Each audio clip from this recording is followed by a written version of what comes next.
సాధక ప్రియులందరికీ నా యొక్క నమస్కారం. ఇవాళ తెలియజేసే మంత్రము కోపశాంతి మహామంత్రాన్ని తెలియజేస్తున్నాను. ప్రతి ఇంట్లోనూ ప్రతి మనిషిలోనూ కోపం అంటూ ఉంటుంది. అది శాంతి పరచుటకు, మన మనసు కుదుటగా ఉండుటకు, ప్రతి ఇంట్లో గొడవలు తగ్గుటకు ఈ కోపశాంతి మహామంత్రాన్ని చదువుకొని ఇది అమ్మవారి దీక్ష పొందినచో ఎలాంటి వారికైనా కూడా సుఖ సంతోషాలు ఇచ్చును. ఒకసారి చదివి వినిపిస్తా, వినండి.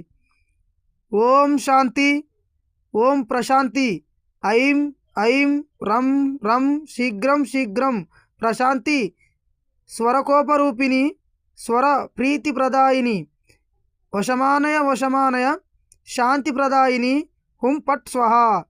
ఈ మంత్రము 21 సార్లు జపించిన సిద్ధి అగును. ఈ మంత్రానికి మా దగ్గరికి వచ్చి ఉపదేశం తీసుకున్న తర్వాత విధి విధానాలు చెప్పగలం. ఇది ఎవరికైనా ఉపయోగపడే మహామంత్రము. అందరూ చదువుకోండి, వినండి, చూడండి. అలాగే నా ఛానల్ని సబ్స్క్రైబ్ చేయండి.